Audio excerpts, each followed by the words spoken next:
live and direct from the Golden State. It's intelligent talk media, the Denise Gary Show. Now, here's Denise Gary.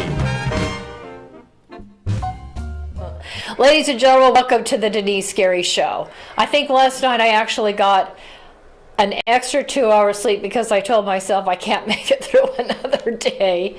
This springing ahead business on top of, working until midnight and getting up at 5 a.m., it's really tough, especially on us middle-aged people. So I'm better today. All right, here we go. I want to start the show today with the intolerance that is exhibited, not on the right. I don't see intolerance. You say, I see intolerance on the right. Do you? Well, let me know about it. You can send me an email at the DeniceGaryShow@gmail.com. The Denice with a C, D-E-N-I-C-E, Gary, G-A-R-Y, the DeniceGaryShow@gmail.com. Send me an email. I'll be happy to talk about it. If you want to come on the air and talk about something, let me know. I'm certainly open to that, having a debate here on the Denise Gary Show. So if you'd like to come on the air and debate an issue, feel free to let me know. I will evaluate it and get back to you. But I wanted to open up, as I mentioned, today's show with intolerance. On the left, I thought this was interesting. I don't know about we all, but I, as someone that has enjoyed John Wayne movies over the years, don't watch a lot of television. My television goes straight to the news and there it sits. But I've seen one or two John Wayne movies, and he's an icon. He's an American icon. I think that's absolutely correct to say. And he's been very supportive of the United States military and veterans and active duty men and women. And a column that was published in the Los Angeles Times this last week, actually. I didn't have a chance. I didn't want to bring it up because we've had so many super important things to talk about. But, intolerance is an important thing to discuss, and free speech is extremely important to discuss. And I thought the fact that a Los Angeles columnist would write last week that the John Wayne Airport in Orange County, California should be renamed, that it should no longer be called the John Wayne Airport in Orange County, California, because apparently half a century ago, we're talking 50 years ago, apparently this columnist for the LA Times, a left-wing liberal rag, said that John Wayne gave an interview to Playboy magazine and that he was crude about his feelings for liberals, for young people. Okay. Who doesn't have young people get on their nerves once in a while? You're a father of young people. Don't they ever get on your nerves now and then? You love them to death, I know, but and so, but John Wayne was a conservative, so he probably, had his things to say about liberals and young people, and it says he said something negative about Native Americans. I thought he married a Native American. I think he did. Would you check on that, please? I will check on that. They criticized him for that. I guess he said something negative about gay people. Okay. A conservative 50 years ago, John Wayne, 50 years ago might have said something about homosexuality. I mean, after all, even the Bible calls it an abomination to God. So, I mean, if in the Holy Scriptures, both in the Torah or Old Testament for Christians, the Torah for Jews, if the Torah and the New Testament speaks about what's considered to be an abomination, how can John Wayne, an American icon, be held to a higher standard? I mean, what are we going to do? Throw all the Bibles away? I mean, is that what we're supposed to do? Oh, I know. Liberals, people on the left, this Los Angeles columnist would have us tear out, right? Let's go to our Bibles and let's tear out the pages in Leviticus. The book of Leviticus, the book of Leviticus in the Old Testament. Let's tear out those pages in the New Testament, right? What book is it? Is it in Romans that it speaks to that? I'm not sure. I don't remember. Homosexuality being an abomination. I know Leviticus does. I know Leviticus does. Anyway, the bottom line is, what are we supposed to do? To please the people on the left? We're supposed to now tear apart our Bibles? We have to remove John Wayne's name from the airport in Orange County, California. I'm just saying, how far do we take this? People in back east and in the south, they tear down statues of people associated with the Confederacy. I support Abraham Lincoln and his decision to initiate freedom for African and Black Americans, because they're Americans, so I don't think it's even appropriate to call them African. They're part of the American fabric. They're who we are as a people. They help build America. To me, it doesn't matter what color your skin is. I don't care. I don't think most people do. I think the Republicans keep making that message, and the Democrats keep wanting to divide us. They want to divide us along ideological, ethnic, and racial determinants. And I just don't think that's who we are overall as a people and as a nation today in the 21st century. And I think this is so divisive. To go back to a man who's now dead, who can't defend himself, how does this person, writing for the LA Times in March of 2019, how does this person know if the Playboy magazine actually quoted John Wayne correctly? Do we know that? How many times have I been quoted and I've been misquoted? I was misquoted in the Bakersfield Californian, another liberal rag. So, I mean, if you can be misquoted in today's paper, I mean, how do we know that Playboy magazine, which did an interview, didn't misquote him then? Anyway, I just think to remove John Wayne's name from an airport over comments he made 50 years ago is just ridiculous. What did you find out about one of his wives? I found out that John Wayne was married 3 times. 3 times? 3 times. His first wife was Josephine. His second wife was Esperanza Barr. Esperanza. Now that sounds Latino. And she is a Mexican actress and his second wife. Mexican actress. So is somebody like that going to be racist? He married a Latino, yes. It gets even better. He then married Pilar Palet, who is a Peruvian actress. So yes, he... Come on, people. So he married a Mexican American, and then he married a Peruvian American, it sounds like. Yeah. Okay. So, and he loved working with an Irish American by the name, what was her name? Maureen? I was Maureen McCormick? No, not Maureen. Is it Maureen O'Hara. Maureen O'Hara. I believe that's who it was. Yeah, he played opposite her in The Quiet Man. Love that movie. I believe, and other movies as well. I believe she was in like several movies with him. She was. What's that old Western about yellow? No, well, not tie a yellow ribbon. I can't think. But yes, Maureen, I hope I'm pronouncing her name correctly. She's a beautiful woman. Maureen O'Hara? Yeah. Yeah. Yeah, please. The intolerance on the left, more intolerance. Now, this is really important. This I want you to take note. Okay, so Ted Lieu, L-I-E-U, Ted Lieu. Ted Lieu has been elected by people in Los Angeles County, the 33rd Congressional District. This is beachfront communities in the Los Angeles County, 33rd Congressional District.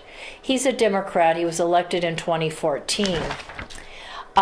He's been sending out tweets that have been defaming the president, that are quote-unquote what we call in the military code of justice, contemptuous words against the president. Now, the reason why I bring this up is because Assemblyman Ted Lieu here in California, Assemblyman Ted Lieu here in the state assembly, has used quote-unquote contemptuous words against the president. He is a reserve colonel in the United States Air Force, and under the Military Code of Justice, you are barred from using quote-unquote contemptuous words. Now, he has said terrible things. For example, when the president went down to visit the people in Alabama, the president announced a few days ago, he said, quote, "I will be heading to Alabama on Friday.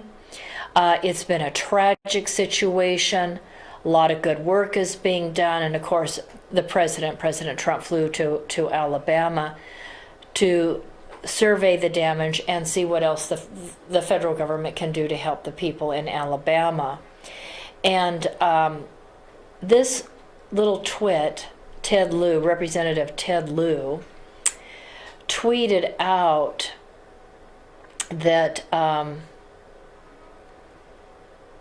we are in the third week. This is what Ted Lieu tweeted out. "We are in the third week of the national emergency." He said that in all caps, talking about the border. Remember, there's a humanitarian crisis down there. We've got a lot of children that have been kidnapped, separated up from their parents, being used as props by human smugglers, Islamists, drug cartels, people trying to get into the country illegally. We've got now typhus in Los Angeles spreading through rats and fleas. We've got the mumps now spreading like wildflower along the border communities in Texas. So there's certainly humanitarian crisis. There's the economic crisis with the caravans and the tens of thousands of people that are trying to get in here illegally, and of course that have come in last year and so far this year. Of course, it's overwhelming our economic resources here in the United States, which leads to higher taxes because we have to cover all of the food and the medical and the housing, and of course then there's the law enforcement because a good many have committed crimes, including the MS-13 gang members, the drug cartels, and others that just come here and commit crimes like identity fraud, theft, different sorts of robberies, murder, rape, assault. So he says, we're in the third, this is Ted Lieu, we're in the third week of the national emergency. Can you feel the emergency, he writes, he tweets.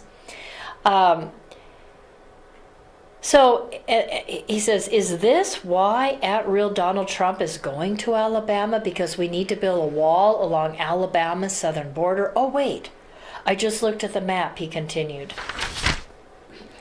So I guess he's showing his ignorance because he doesn't know that Alabama is not a border state. I don't know. He just sounds like kind of a twit, right? And yet here he is, a reserve colonel in the United States Air Force. How did that happen? Anyway, the fact that he would say, is this why @real Donald Trump is going to Alabama? Because we need a wall along Alabama's southern border. Don't you know, Representative Lieu, that Alabama is not a border state? But we are here in California and our taxes keep going up, up, up. So, yes, you wanted to say something? Well, I wanted to say, I didn't mean to interrupt, but I wanted to say that it shows a lack of sympathy for Ted Lieu because the people in Alabama just suffered all those tornadoes. Several people were killed. And that's one of the reasons why, that was actually the reason why the president was down there. So it shows a very lack of remorse for Ted Lieu. It shows tremendous insensitivity, doesn't it? And he's an elected representative for the 33rd District here in California, the beachfront communities in Los Angeles County. So anyway, I wanted you to know that the Military Code of Justice bars using contemptuous words against the president. He also called the president a danger to the republic. He's also said other things. I don't want to read it all. I'll say one other thing. That he said, I'm quoting Ted Lieu, the most patriotic thing I can do is to resist Donald Trump. Oh, that's right. Representative Lieu, you want to resist the man that's lowered our taxes and actually helped all men and women across America, black, brown, yellow, and white, people of all races and ethnicities, get a job. And we've seen these wage increases. We'll get to that in the next segment. But really, you want to make fun of the president that's trying to work with a communist, brutal dictator to try to make sure that he won't drop nuclear bombs on California cities? Really? After Kim Jong-un, the dictator of North Korea, has threatened to drop nuclear bombs on California cities, that president, we have to resist that president. We have to resist that president who's extended health care to veterans outside of the corrupt VA system so that they can actually get some private medical help if they need it. That president you want to resist? You want to resist that president that's trying to secure our border so we're not overwhelmed financially with the spread of things like typhus and mumps that is now spreading in the United States. Check it out. Check out the Centers for Disease Control. They'll tell you what's going on in the border states and how people that haven't been vaccinated are bringing in epidemics to the United States of America. So this is what I'd like you to do, ladies and gentlemen. I would like you to contact. Now, I've made 3 calls to the United States Air Force already today. I don't know if this latest number is the best number, but this is the progress I've made so far. I've called somebody by the name of Officer Neary, N-E-R-I. I'm waiting to get a telephone call back. Officer Neary with the reserve, with the Air Force reservists. His number is 310-227-6675. Again, if you want to write it down, Officer Neary, N-E-R-I. His telephone number is 310-227-6675.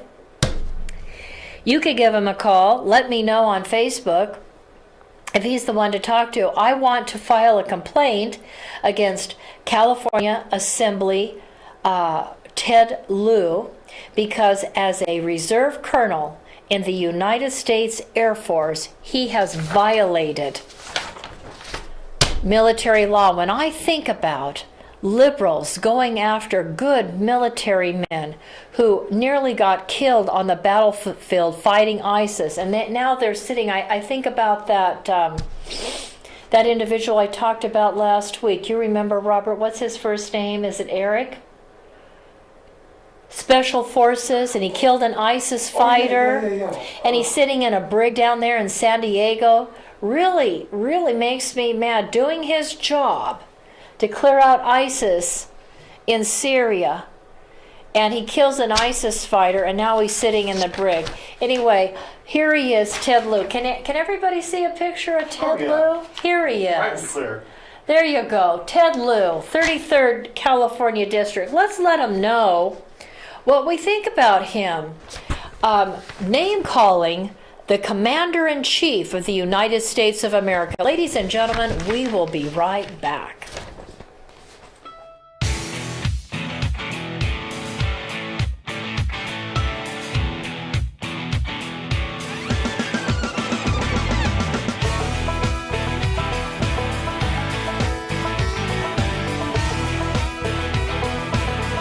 I want to tell you about a place I love to go.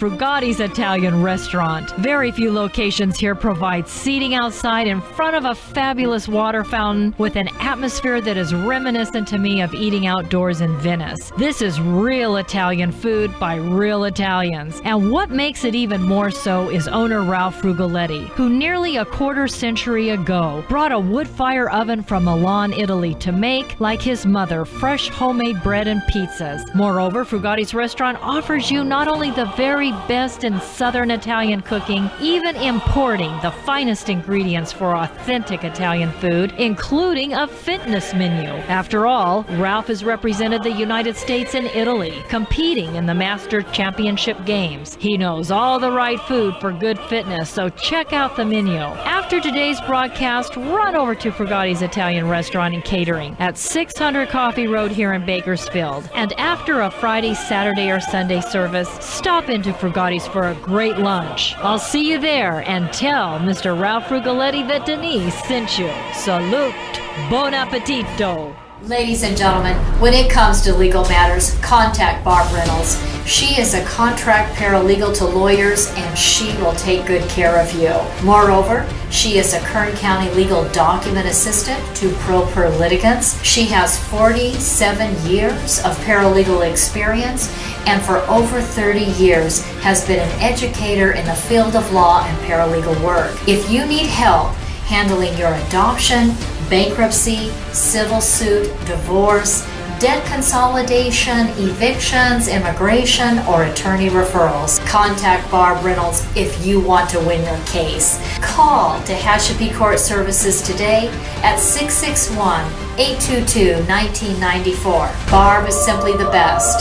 Call Tehachapi Court Services today at 661-822-1994.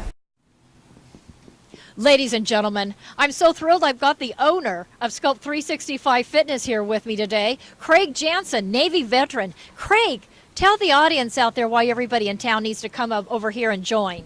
Well, Scope 365 is a 24-hour club, so we never close, unlike a lot of other clubs here in town. Additionally, our club is always super clean, and one of the things that you're going to find here is a different environment where we strive to give you a VIP experience here. So we want to get to know you. We want to know your story. We want to know about you and how we can help you succeed and meet all of your fitness goals. Wonderful, ladies and gentlemen. Come on down to Scope 365 Fitness. You're located right here on Brim Hall. Tell us your other location. We have another location up in Tehachapi, and then our third location here in town is also located over on Chester and Columbus in the Food Mac Shopping Center. Thank you so much, Craig. You have a wonderful day. You too. Thank you.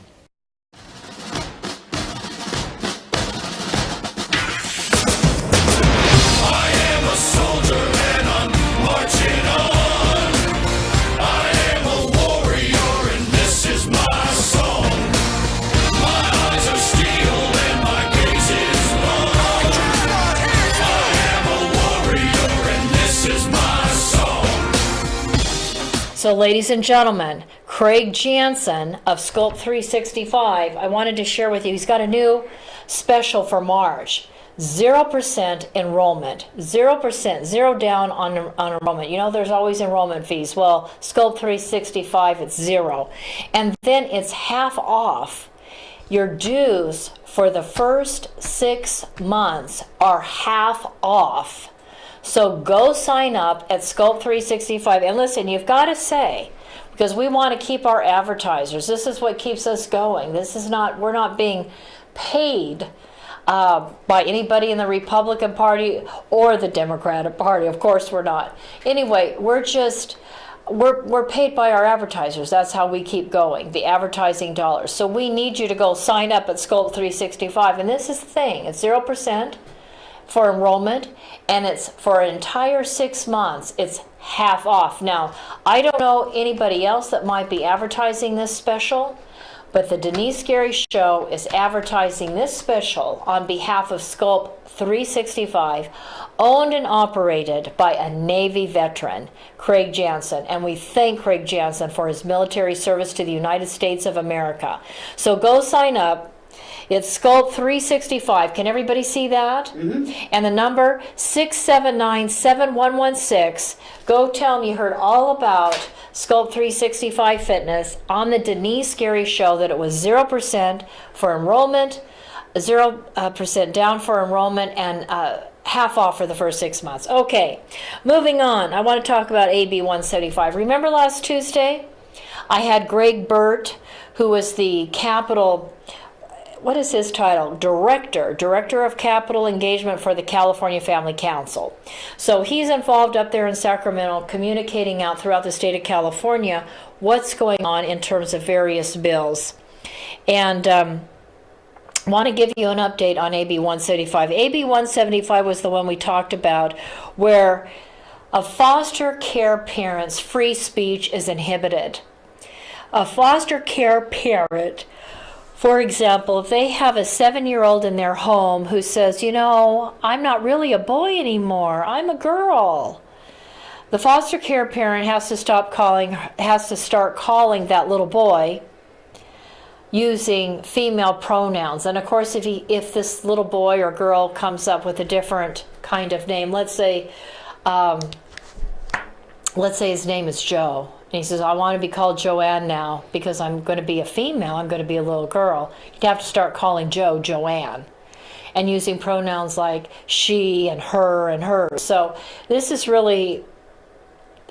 not only creates more confused feelings on the part of a child and their gender identity than I think anything else would. So the bottom line is, let's think about the fact that AB 175 is being heard in the Assembly Judiciary Committee today. It was actually heard this morning at 9 a.m. in room 437. And I think it's ridiculous that the California Assemblyman Mike Gibson, Assemblyman, a Democrat from Compton, California, says he thinks that this will help bring in more foster care parents here in California. Really? You think more people are going to sign up to be a foster care parent knowing that they could be charged for a crime under AB 175 if that foster care child reports out to their social worker that, well, this man or this woman didn't call me a he or didn't call me a she when I asked them to. I mean, this is so ludicrous. All of it's ridiculous, but leave it up to the Democrats to push a ridiculous piece of legislation like this. So children can report to their social workers, and now foster care parents will be on the line for criminal penalties. Also, part of that bill was to suggest that foster care parents, if they've got a little boy or a little girl, or a teenage girl or a teenage boy, they've got, when they take them shopping for clothing, because they get a clothing allowance. You know, if it's a girl, they have to buy boy clothes. If it's a boy, they have to buy girl clothes. I mean, think about how awkward that's going to be when people in the store see you buying clothes that are female for a teenage boy, or boy clothes for a teenage girl. I mean, you're supposed to allow them to get on the internet and further reinforce this confusion in their gender identity. So, bottom line, there's so much potential for problems and criminal investigations with AB 175 that I hope that you will make a phone call, 2 phone calls as a matter of fact. I'd like you to make a phone call to the chair, Mark Stone, of the California Assembly Judiciary Committee, because again, they heard arguments today, March 12th. So make a phone call. Call them at 916-319-2029. This is Mark Stone, the chair of the Assembly Judiciary Committee, 916 area code 319-2029. And then call the Republican Vice Chair, James Gallagher. His number, 916-319-2003. 916 area code 319-2003 or 2003. Tell them the last thing we need to do is to force foster care parents to use transgender pronouns. You know, these children are already traumatized by being in the foster care system. You can make that argument. There's no reason in the world to reinforce the opposite gender of which these children were born as. So why don't we affirm children in their gender at birth, and let's hold fast to that, and let's help these children get through maybe a confused time in their life so that they don't begin to take drugs and alter their bodies, because the chances of them ever being able to normalize again or go back to their gender of origin, which many of them want to do later in life, it's going to be darn near impossible. And from my understanding, these hormones that they're given to change their gender cause sterilization. So they'll never be able to have children when they get to a point in life where they've settled down and things have changed and they're ready to have a family and children. and they're not who they want to be. And so, again, I hope that you will contact the Judiciary Committee. Thank you so very much. Okay, do we have a little bit of time, or where are we in this segment? We're 8 minutes. Let's begin to talk about the budget. President Trump, the Trump administration, has released the 2020 budget called Budget for a Better America. I want to begin to talk about that for just a moment. So the Democrats, of course, are hysterical. But President Trump, who brought out the 2020 budget yesterday, is focusing on wanting to keep his promises and putting taxpayers first. And one way to put taxpayers first and keep his promises is the president has said, quote, "America is roaring back, and now is the time to invest in the future of America." And so there are three things he really wants to move forward, including, of course, infrastructure, is economic prosperity. So on economic prosperity, let's point to that. Economic growth has now reached 3% for the first time. That was in February. Economic growth has reached 3% for the first time in more than a decade, thanks to President Trump's policies. So basically, under Republican leadership, under this president, President Trump, there's a historic turnaround of historic proportions. For the first time, again, in 13 years, the economy reached 3% growth. Now, this was back in 2018. The thing that I want to highlight is it's staying steady. So that was the headline in 2018. February of 2018. This is the headline in February 2019. It's incredible. For a straight year under President Trump's leadership, we continue to increase. We're looking at 4% going forward. It says the economic boom continues. Last year's impressive GDP growth continues. So the president says, America's roaring back. Now is the time to invest in the future of America.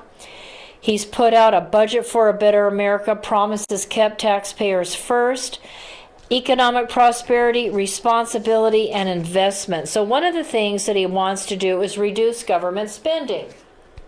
So it's okay. He can reduce government spending. Thanks to tax reform, this has created a tremendous economic boost. We have more businesses that have come back to the United States, more small businesses that have been formed and developed and are growing. We've seen a wage growth of 3.4% over the last 12 months. This is the first hourly wage growth since 2009. So think of it, under Obama's reign of power, this is the first wage growth of 3.4%. So I want you to hear, when we come back from break, I want you to hear more about how the president wants to eliminate or reduce ineffective programs. This president plans to reduce spending by $2.7 trillion over the next 10 years. Let me say that again. This president, beginning with the 2020 budget, is working to reduce spending by $2.7 trillion over the next 10 years. And I want you to hear Larry Kudlow. Larry Kudlow is the president's White House economic advisor. I want you to hear what he has to say about the 2020 budget when we get back here on the Denise Gary Show.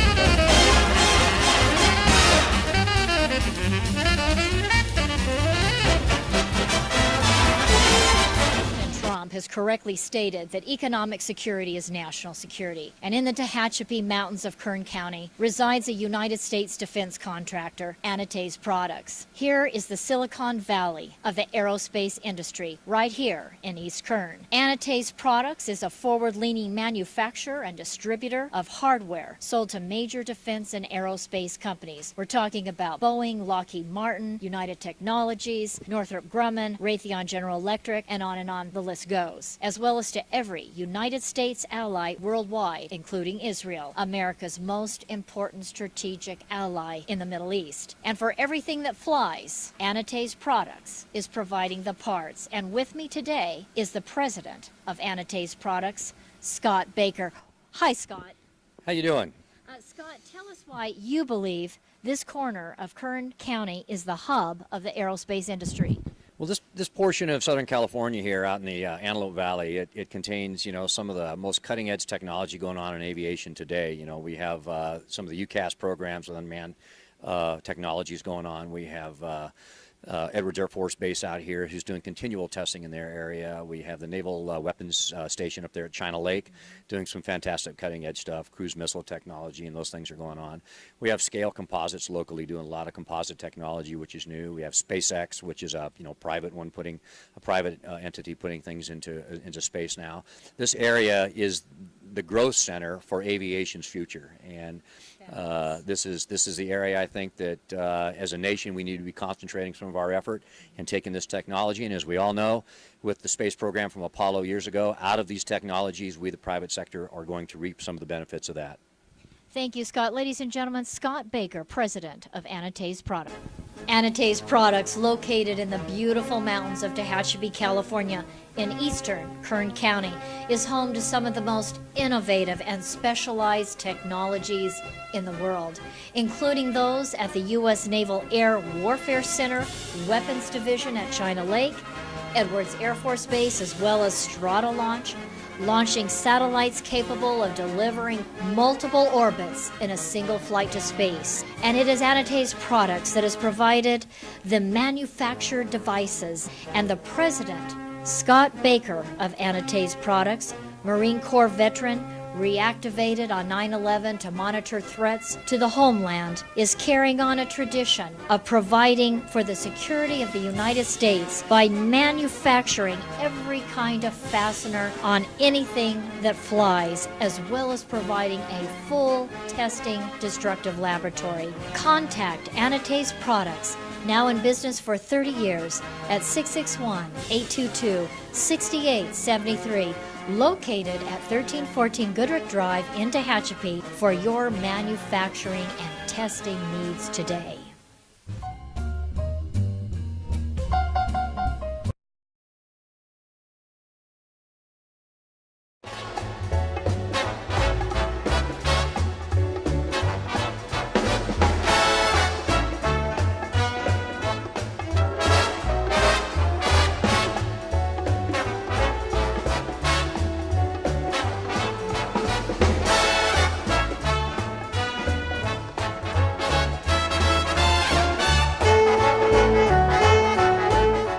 Okay, ladies and gentlemen, I want to talk a little bit more about the President's 2020 budget. This budget calls for a 5% cut across the board on all domestic spending. What does that say to you? I know what it says to me. It talks about entitlement spending. And I think it's so important for all of us to bear in mind that the entitlement spending is really rooted in an ideology called socialism. There was a day in the United States of America where people actually all tried to work hard and make a living. And if somebody was down on their luck and having a bad season, families pulled together, churches pulled together, or synagogues pulled together, and we rallied and we helped that individual to get a job to support the family or provide him some work. Or provide her with some work. I think about Betsy Ross, who was a woman that was tasked with sewing together the flag, one of the first flags of the United States of America. Remember her? And she was known by the founding fathers that worked on the design of the flag. Remember, it was that circle of 13 stars because of 13 colonies became the first 13 states. And Betsy Ross's husband was killed. He was killed, if my memory serves me correctly, he was killed in the process of building munitions to fight against the British. They were all out and in for the American Revolutionary War, and so as a widow woman who then went to live with another widow that was a supporter of the American Revolution, they lived together with their families because, women did that to try to pull together and be able to pull their resources so they wouldn't be hungry out there on the street. And so the founding fathers gave Betsy Ross the flag to sew. I mean, she was offered payment to do that. Again, taking care of people.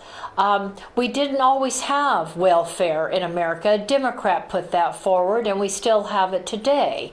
And what do we have? We have welfare fraud. I see so many people put out food stamps and use their welfare checks, and I'm thinking to myself, they can get a job.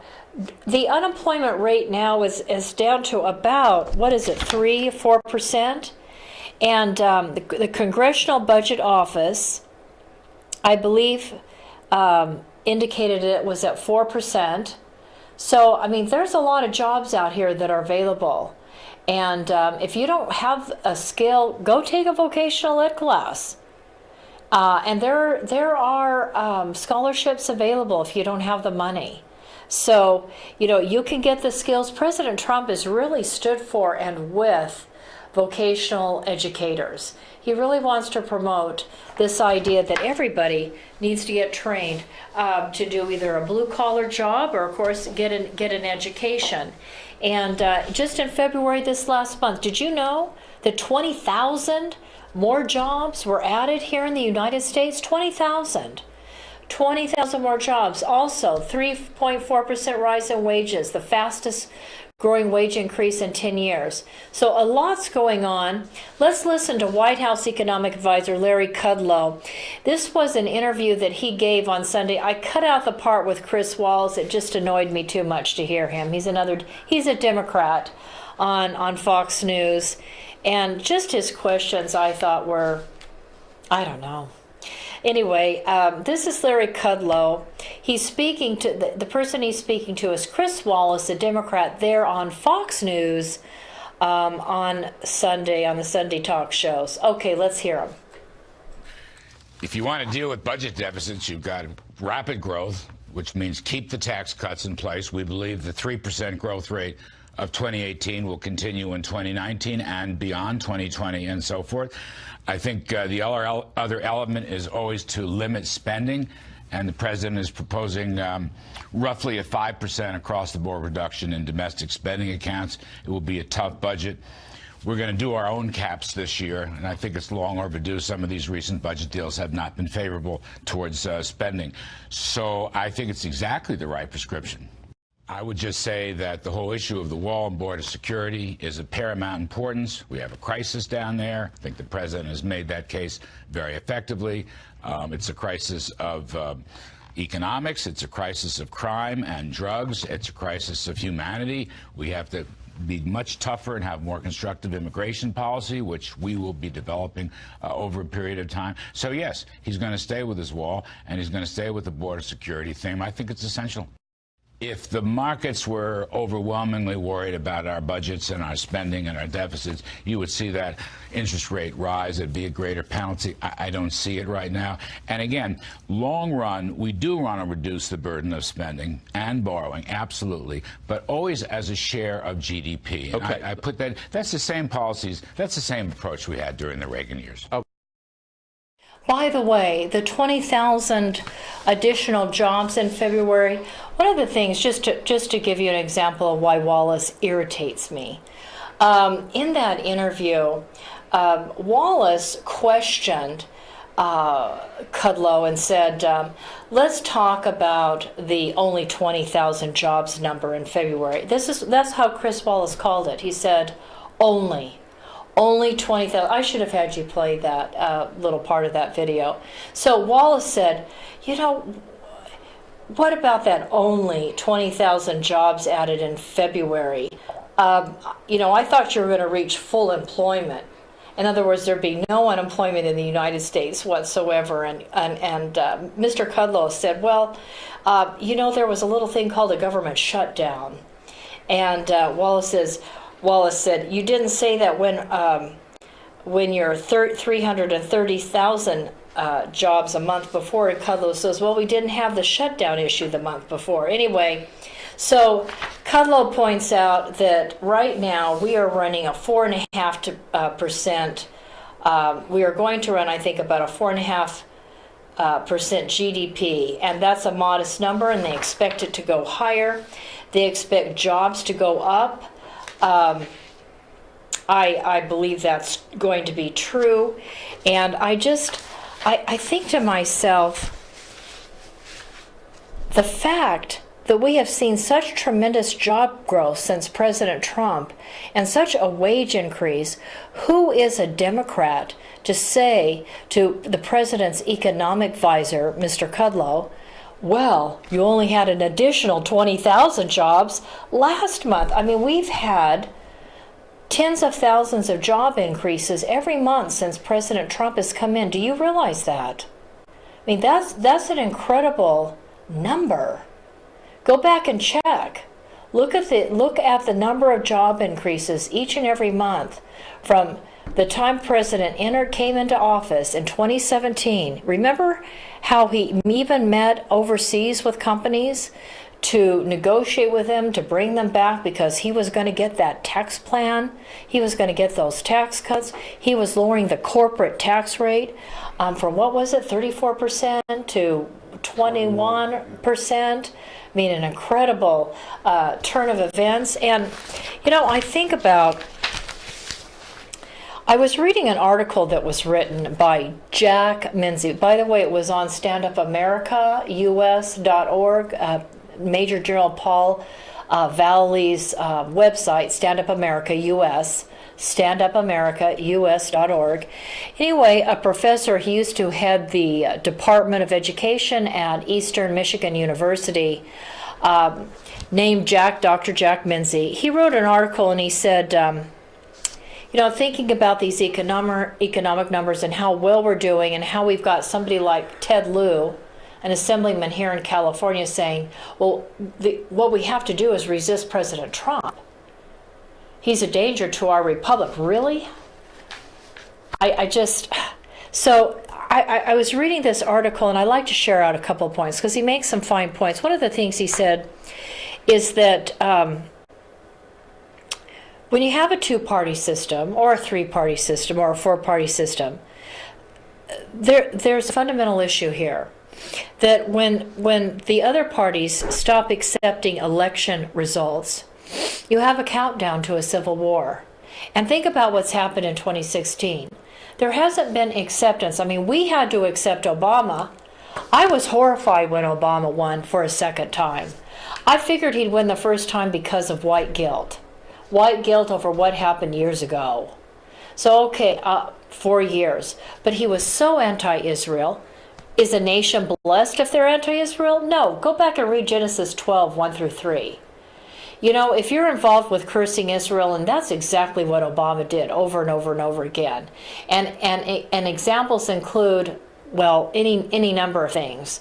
But even the fact that when Netanyahu was in this country, I remember reading in the newspapers how Obama just literally at the dinner hour got up, walked out, left him. There was no invitation for dinner. There was no state dinner. There was, he treated Netanyahu and the government of Israel when they were here negotiating as almost an enemy state, not an ally. of the United States of America. Iran was treated more like an ally of the United States of America than Israel.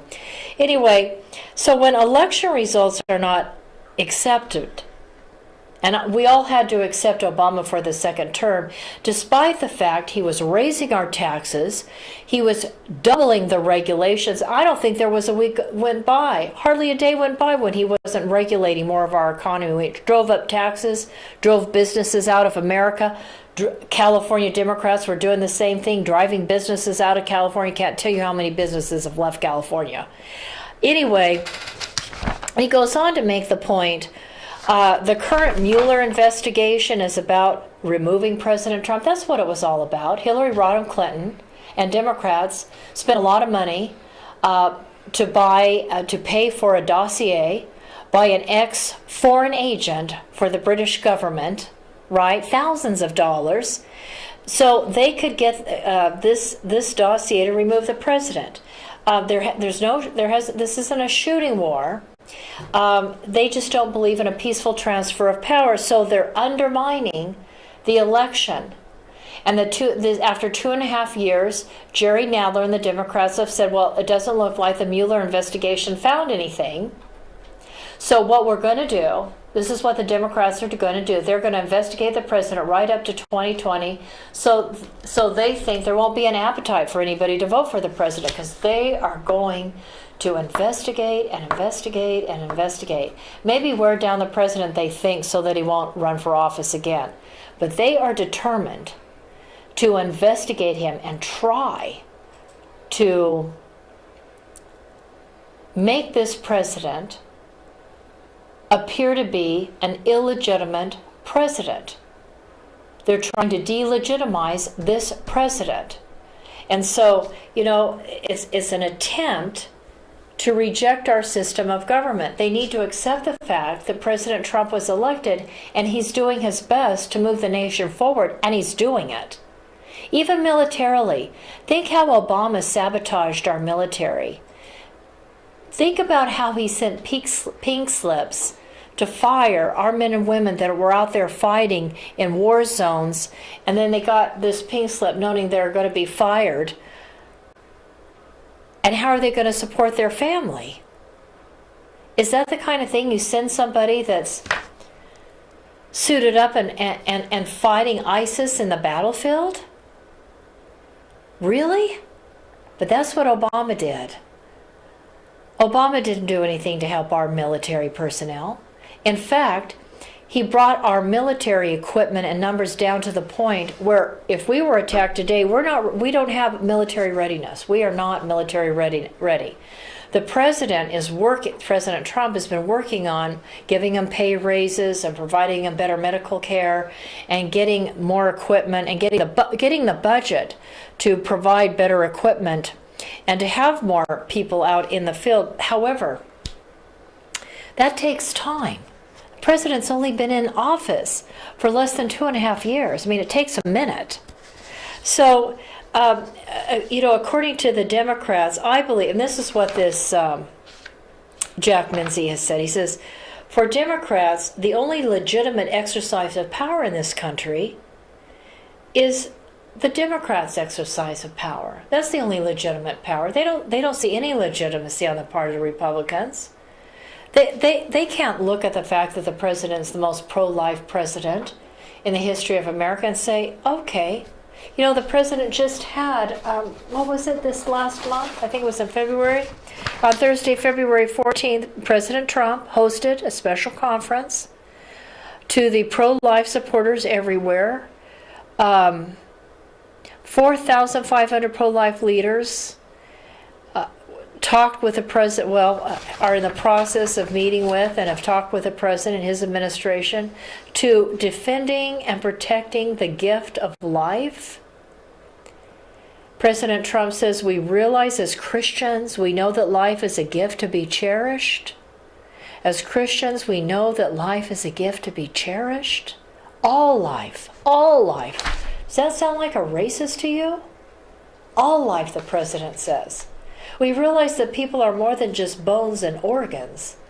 We know that they are a soul to be loved, and that God loves that soul as soon as it is conceived. That's the President of the United States. But the Democrats, that's illegitimate. That's wrong because, my God, a woman's got to be able to control that body and kill that baby. It's called infanticide. But President Trump says that baby has a soul. And we need to love that baby. That's a gift from God. He's absolutely right.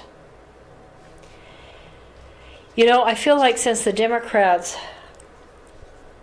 in 2016 and prior to that, 2014, when Obama was president, Obama lost both houses. Mm-hmm. People said no, and they voted Republicans and gave a majority in the House and the Senate.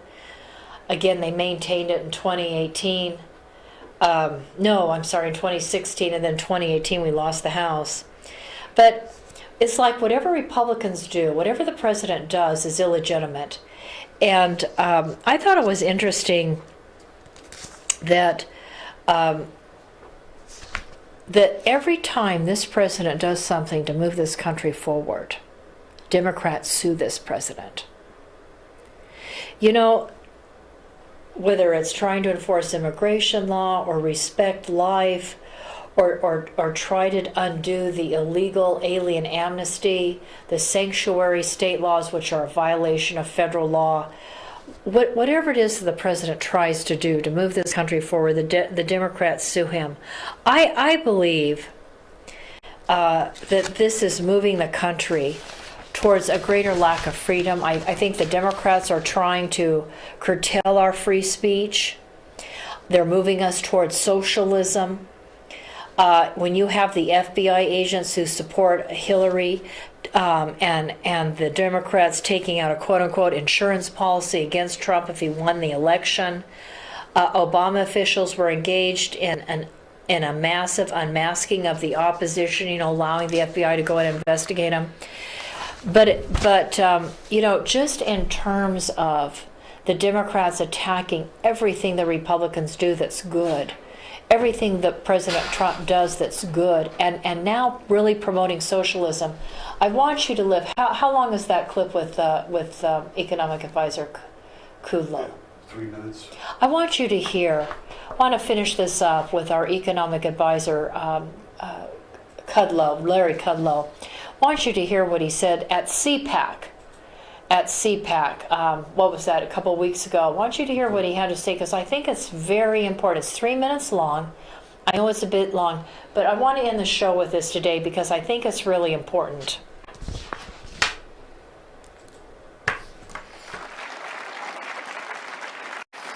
Trump policies are working. Lower tax rates, deregulation, trade reform, energy opening, conservative judges, foreign policy strength, blue-collar workers are booming for the first time. I think the highest employment of blue-collar workers since the Reagan 80s, when I was working for President Reagan. Small businesses are booming. Wages are rising. 3% growth as far as the eye can see. It's the hottest economy in the world. And I'll let the ankle biters just bite our ankles, okay? I'm so tired of it. I'm so tired of it. Now, here's my plea.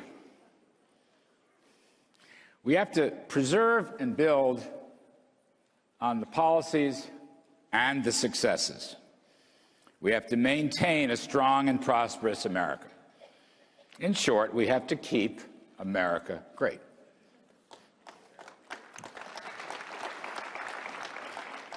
Here's the problem. Our opponents are proposing to overturn America's success and its greatness. It's crazy stuff. It's crazy stuff. I've been around a while. I suppose nothing should surprise me. High taxes, healthcare takeover, impoverished, poverty traps, socialism. Socialism. So I'm going to come to you today with a request, really with a plea. and stay with me on this. I need your help.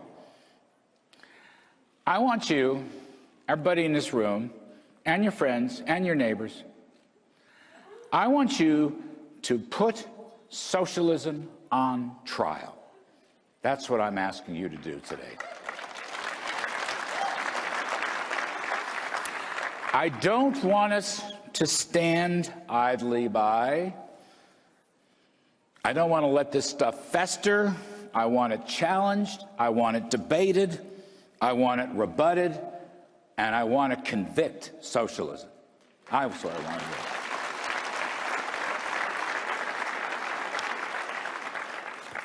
President Trump has already started this leadership. Let me read you or remind you of a couple of passages. In the State of the Union message, and I'll quote, "Here in the United States, we are alarmed by new calls to adopt socialism in our country. America was founded on liberty and independence, not government coercion or domination or control. We are born free and we will stay free. And tonight we renew our resolve that America will never be a socialist country." That's from the State of the Union.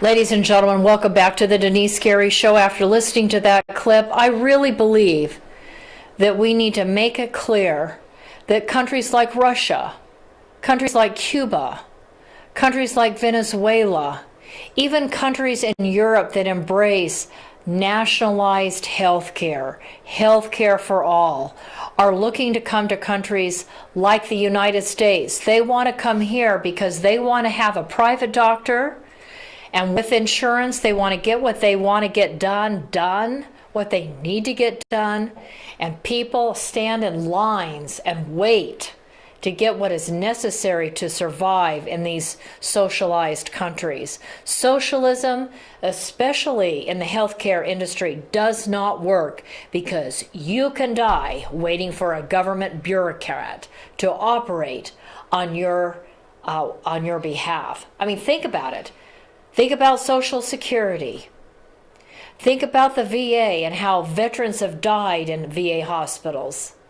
Think about the U.S. Post Office that was controlled by the government. Think about every government agency. I was on the phone still making calls trying to find out how I can bring up Representative Ted Lieu, a Democrat from California representing the 33rd Congressional District. I mean, he's there in Washington, D.C., living the good life and putting down our president, and yet he's a colonel in the United States Air Force.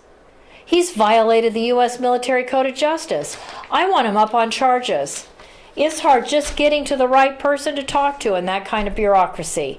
Ladies and gentlemen, bureaucracies don't work, especially when it comes to your health care. In terms of free enterprise, private property. I mean, this is what our founding fathers were looking for, is freedom of religion, speech, press, the right to pursue happiness, and part of that was to be able to own your own property. Private ownership. Private ownership is so important. I hope you will take into consideration points made on this broadcast. Share it out with everyone you know. And I appreciate that. And we'll get back to you tomorrow on the latest. I try to bring you the latest each and every day on what I think is important for this day. I hope you've enjoyed the broadcast, and we'll be back tomorrow, Wednesday. This is Denise on the Denise Gary Show. Also catch me on my YouTube channel. By the way, if you want to get all the shows, somebody was telling me they had difficulty with the YouTube channel. I don't understand that. If you go to YouTube, and you type in the Denise Gary Show, D-E-N-I-C-E, Gary, G-A-R-Y, show, it brings up my page. And then if you click on the Denise Gary Show, or you click on where it says 64, maybe 65 videos now, if you click on where it says 64 or 65 videos, or you click on where it says Denise Gary Show, it actually brings up all the shows in date order. when it first brings up the page, they don't look in date order, but as soon as you click on, just under the top there where it says the Denice Gary Show, if you click that on, or 64 videos or 65 videos or whatever the number is for that day, it'll bring them all up in order. So you can see the show. For those of your friends and family that aren't interested in having Facebook, they can see it on my YouTube channel, also on iTunes and SoundCloud, and on Talk America Live. Talk America Radio? No. Oh, that's not good. Talk America Live. Anyway, it's a radio internet show that I'm also on. It's based in Texas. I'll look it up and get back to you tomorrow. Okay, I'm sorry. All right. For those of you that may be listening on the internet radio broadcast, please forget. I think it's Talk Conservative Radio. Well, we apologize for that, and we will get back to you tomorrow. Ladies and gentlemen, thank you for listening to the Denice Gary Show. We'll see you tomorrow. This is Denice signing off.